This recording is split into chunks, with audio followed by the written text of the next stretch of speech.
Hey guys, welcome to another video of me playing my games. This time we're going to go ahead and play against T Goods 2785. Hopefully this guy is not rated 2785 over the board. He might be like a top 10 player. That would be a bit scary. But yeah, he's from America, and we're playing our 10-minute game against him in the advanced version of the French defense. I'm going to go ahead and play this move here, which is pretty awkward, not exactly mainline, but the entire idea is that I'm going to go ahead and play my bishop on a6 with the intent of trading away this bishop. And that's because I don't really like this bishop. It's the same color as my central pawns, so it's kind of just being blocked by my pawns, so it's not very good. On the other hand, his bishop is not being blocked by his pawns. He's elected for bishop, pawns are on dark squares. So he's going to be able to target me a lot better. Okay. And I think over here I should just be able to take. So yeah, I'll go ahead and take here. No worries. And maybe I should develop this bishop. Perfect. Cool, cool, cool. No worries just yet. Okay. This bishop comes onto f4, which is okay. But it might be time for me to figure out how exactly my other pieces get into the game. Maybe something will happen through here, but he already has a square to go back to, so it wouldn't be too crazy, but I think castling should be fine here.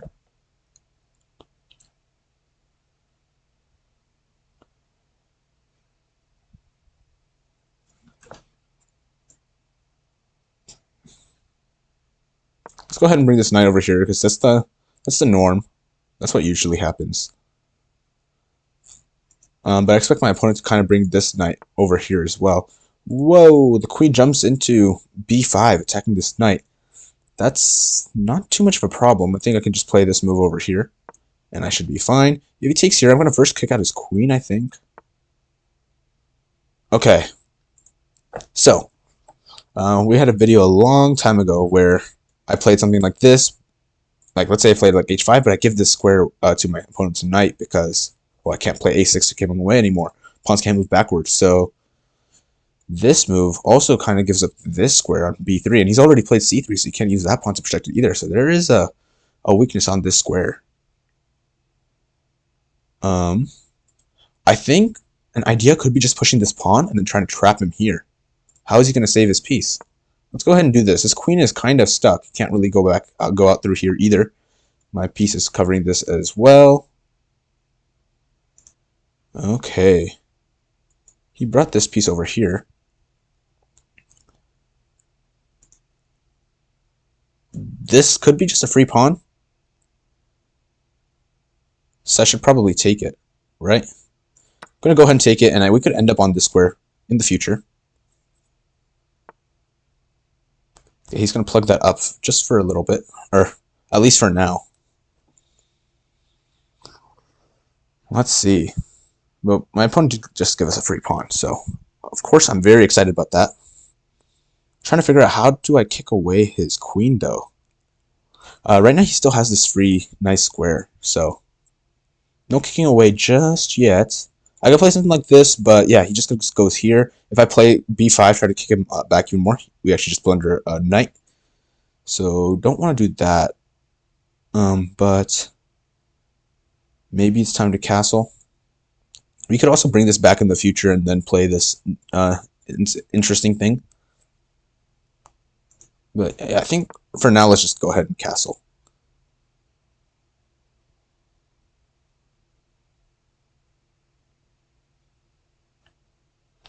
My opponent can't really play something move like this because he would also be dropping this pawn.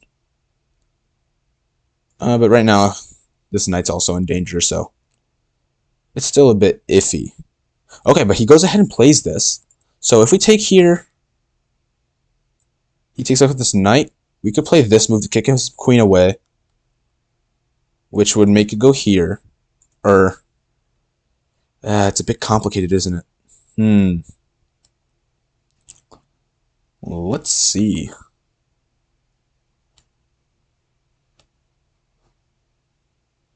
We could maybe force a queen trade like this. Yeah, I think this would force a queen trade. So he takes, I take back. But we would have to kind of make a way. We'd have to force something open. And that might just be something like this, so I think that could work.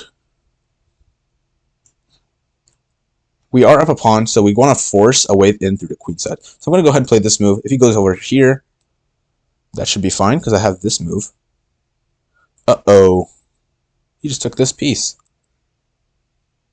Now he kind of removed the defender of this of our queen. If we take his queen, he takes like the rook. It's not too bad though, because we still have this move here.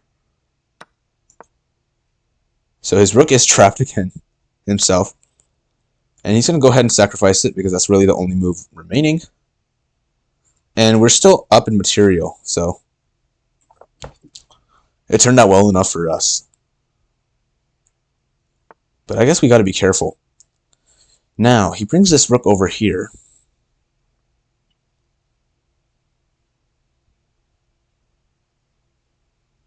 I can only imagine that he wants to open some stuff up, but not exactly seeing it. I think I should just play b5 here.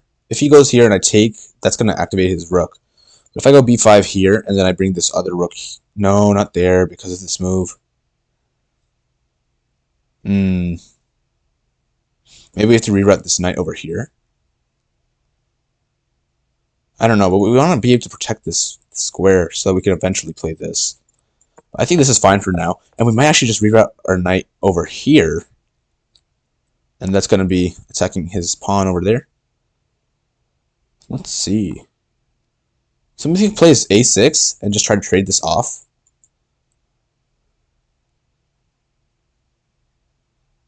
That's certainly something.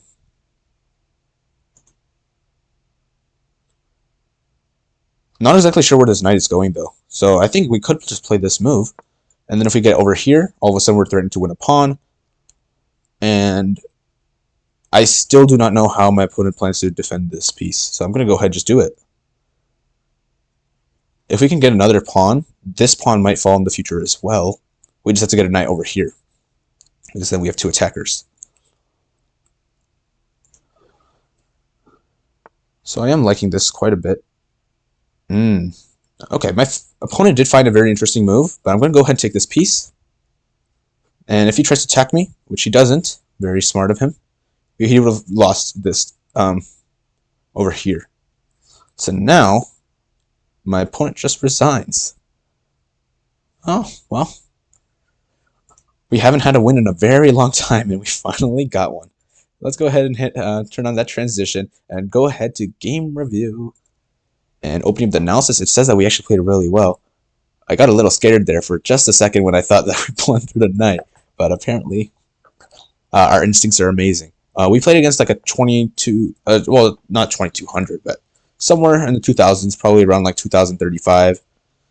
Maybe a little higher than that because we are a little lower rated, so we could have taken a bit more points away from him. But let's go ahead and check this game out because it was still a little messy. Over here, we just traded pieces off, and this all seems pretty normal. He goes ahead and brings us queen to b5, and queen c7 seems to hold it all together. I mean, I'm not scared. Now, a4 is a mistake because of c4, and all of a sudden now his queen is almost trapped. After he plays a5, is just a free pawn. Just wanted to make sure this does not... I mean, it's an okay move, but it's not the best move. If he takes here, I guess I take back with the knight, which is exactly the thing. Like, if he takes here and I take the queen, all of a sudden I'm probably just losing after some stuff like this check, and he's also losing this. Yeah, it's a little messy, and I can't take this rook either because he has promotion. So that would be a super messy. So good thing we didn't go into that. But instead we went ahead and just took the free pawn, which is nice. Then my opponent's just developing his pieces, and we were like, well, we gotta continue to trap this piece. But I thought maybe we should get our king out of the way, so maybe we could involve this other knight. Over here, I did notice that we have like kind of this X-ray attack on this pawn. So if this ever does go like this, and I take back, we are opening ourselves to this pawn. But right now, his queen is still here, so it doesn't exactly work. But he still goes ahead and plays b4. Apparently, over here now, a6 was the best move. let's go ahead into the analysis and check out why exactly this is the best move. Well, of course, a6 forces this move. And now I don't want to play something like b5, or else I just actually drop the queen, and he does have a way to go back. So, or I dropped the knight, and he does have a way to go back, so that would actually just be really bad. Apparently, knight should go back to c6. Knight b7 is also possible, but it's hard to actually exactly see where I mean, I'm still up a pawn, so for sure I have some sort of win here. And if he continues playing something boring like queen c2, I think I can probably just play like b5 and then a5, and I have so many pieces on this square that I will get a big breakthrough eventually, and then we can play on the queen side, bring this other rook into the game, infiltrate, and we should be good. But if he plays b5 here himself, we still have a very similar idea, because after this, we're attacking his queen, so he's got to do something. If he just brings it back, apparently this is also a playable move. Of course, it's not the best, but after something like this, he takes here. I probably want to play, yeah, something. Let's see what I want to play. We could bring one of these knights over here to b8, because honestly, this knight is not doing much else. It could eventually get to b6, but that square is being taken care of right now. We would want this knight oftentimes to go to like f8 and g6 to play over on the king side, but there's open files on the queen side, so we want to push through there actually. So knight d to b8 makes sense. If he tries to do something like this, we have knight a5 just cutting off the rooks, and then he's actually about to lose this rook soon enough. So that doesn't work. So he probably wants to get his piece out as soon as possible, actually. Apparently this is playable. But still be winning. We have knight a7 with the same idea, which is amazing. If we go knight a5 here, he takes, then I go here.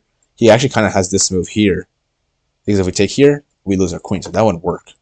But instead, if we play knight a7, he has no way to save this. We go rook a1 for now. Oh, but then we go back c6, so that doesn't really go that well. That's kind of not something that I wanted then. Knight a7 is not great. Yeah, I don't really like knight a7 then. Oh, but queen b7 just kind of kicks him away.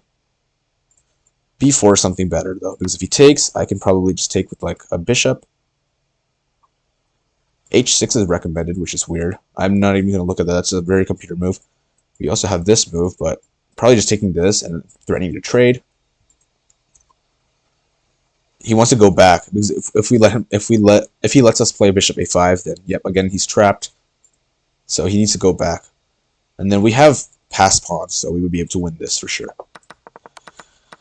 Interesting. Going back though, we played this move, which is queen c6, and I was like, okay, we're gonna be able to force something for sure anyways, so I feel like we should be fine, even though it's a queen trade.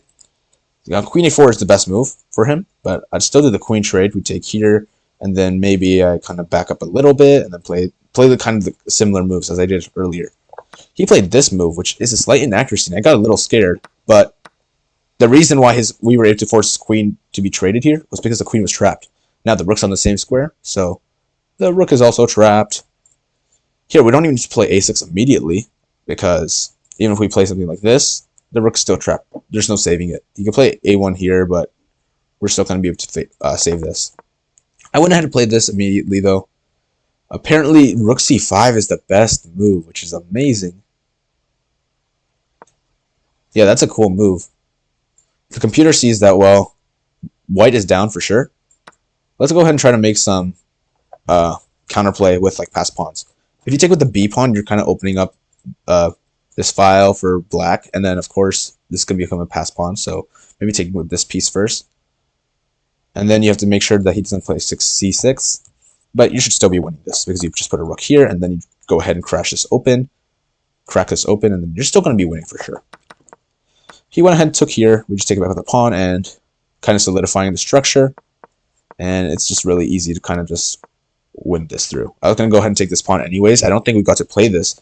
I'm fairly certain he did play rook e1. Yeah, he did. But I was going to take on this square anyways. And then we have 3 passed pawns now. So this is literally just going to run straight down the a file onto the first rank. Big one queen. He's going to trade it off, and we get it. We're just up a lot of material, so we were for sure just winning. Anyways, I don't think there's much else to show for this game because we played almost a perfect game, and it's been a really long time. I got really scared over there for a second because I didn't actually realize that he had this move, so I got really scared.